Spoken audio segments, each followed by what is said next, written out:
Hello everybody, this is Furnace Bob here. Welcome to my review of the 2017 Bristol Night Race 500 Sausagery. So, this race was, really good. Well, let's just get into the sausages. Kyle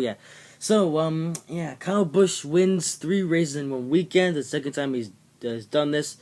So Kyle Busch, he won the truck race to no one's surprise. He won the Xfinity race to no one's surprise. And he won the Cup race, which was actually half impressive. Then again, Kyle Busch, he has proven that he is a very good Bristol driver. Even though I kind of wish Eric Jones could have won this Bristol race, but hey, we can dream, can't we? This race, would have been better if Eric Jones could have won this Bristol race, but it was still a pretty good race overall. Let's just go over the events that happened this weekend. I didn't see the truck race. Apparently the truck race happened Wednesday night, and I would have actually tuned into the race if I had known that it was happening on Wednesday night. But I didn't, so I just couldn't give a darn about it. But if I had known, I would have tuned in. Oh dear. And the Xfinity race was Friday night, except Friday night Actually, what happened Friday night? I don't remember. It was Friday night or normal night? I don't remember. But Friday night was a sausage night. That happened. Actually, did I sleep Friday night? I don't remember. Then again, I have a utterly terrible memory, as we have established by now. So the race events. So stage 1, Kyle Busch wins stage 1, even though I wish Eric Jones could have won it, but thankfully Eric Jones, actually no, Matt Kenseth went on to win stage number 2, which was good for Matt Kenseth, even though Matt Kenseth probably won't make the chase unless he wins a race, even though he's only got 2 more races in the regular season, that being the Darlington Throwback Race, and then the Figueroa Airport 400. So there's that. So what happened next? So that's happened.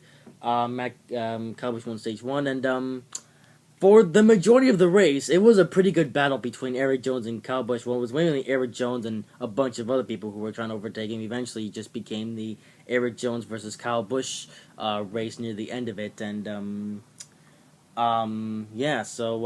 was a pretty good battle between Eric Jones. Again, it was a pretty good battle between Eric Jones and Kyle Busch. I said that a million times over in this video, but it was good. Let's just say that much. So overall, this Bristol race was good. Good battling between you-know-who by now. And, this is a very short review, but, thankfully I have a couple other things to talk about. So, apparently there won't be a NASCAR Cup Series race this weekend, but there will be an Xfinity Series race at Road America, so I must absolutely tune into that, considering that there will be no NASCAR Cup Series racing next week. Thankfully, there is the Darlington Throwback Race 2 weekends from now, and I'm actually going to be doing a video of my thoughts on every single Throwback Series paint scheme like I did last year. I'm not sure how I'm not sure how I'll be able to do it, but I could do something interesting, like maybe sausage eyes or something like that. I don't know, we'll see what happens. But, expect a video, on my opinion, on every single NASCAR Throwback Series paint scheme. Some of the paint schemes are from the same as last year, but, there is some new ones. I actually saw on Twitter that someone is going to be driving a Jeff Gordon, throwback paint scheme, and, I did quote the tweet on Twitter, but not everybody saw it, because, obviously, I've only got so many followers on Twitter, and so many of my fans actually use Twitter.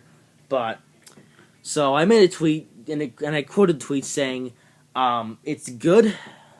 Like the good thing is that they brought back Jeff Gordon's DuPont paint scheme for the throwback race. The bad part is, why isn't it on a Toyota? Ugh. Why is this paint scheme on a Toyota? You don't put Jeff Gordon's DuPont paint scheme on a Toyota. I don't approve, because I just don't. Because Toyota, as much as I like Toyota, you don't put Jeff Gordon's DuPont paint scheme on a Toyota car. You just don't, because it just ruins the charm. Like even if it was on the Chevrolet Camaro or the Chevrolet Super Sport, and I would accept this basically. Like basically, if Jeff Gordon's Rainbow Warrior paint scheme was on any Chevy, I would accept it. But since it's on a Toyota, I don't approve, because it just ruins the charm of the paint scheme. Considering that Jeff Gordon has been driving the he drove the Rainbow Warrior paint scheme back in the early days of his career at Henry Motorsports, and I don't know. I mean, it's good that they're bringing back Jeff Gordon's Rainbow paint scheme back, but it's bad that they're doing so on the Toyota. Oh well, thankfully it's only for one race, and then after this throwback race is over, I can just forget about this propaganda even never happened, and I can move on in life. So, yeah, I'm not sure if there's gonna be a live stream on Saturday because of the Xfinity race at Road America. Like, if the race can end before dinner time, which is probably not gonna happen, but if it doesn't, I can do the live stream on Saturday.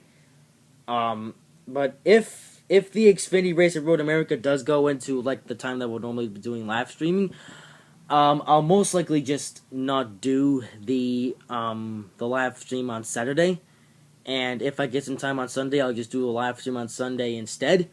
But if Sausage happens on Sunday, then there won't be any live streams during the weekend. I'm sorry, but hey, stuff happens. Apart from that, that's really all I really need to talk about in this review. Yeah, throwback paint scheme thingy coming up, but no NASCAR Cup Series racing this weekend, and so that means I shall be tuning into the Xfinity race at Road America so I can get all my NASCAR goodness for the weekend. Because, considering that the NASCAR season is a thing right now, I mean, a weekend just doesn't feel complete without a NASCAR race. Like, I remember in the bye weekend, when it was the Easter weekend, there was no NASCAR at all, and I just felt, this weekend is really empty considering that there's no NASCAR racing this weekend. And yeah, it's like since the NASCAR season is a thing now, every weekend where there isn't a NASCAR race at all, it just feels empty. But so far that's only happened once this year, and thankfully next weekend, even though the Cup Series is on, thankfully we can still watch some Xfinity Series goodness. Question is, will there be any Cup drivers in this race at Road America? I'm not entirely sure, because when there was the Xfinity race at Mid-Ohio in 2016, there was no Cup drivers at all. And this race could be the same story, or maybe I'm just completely wrong, and there will turn out to be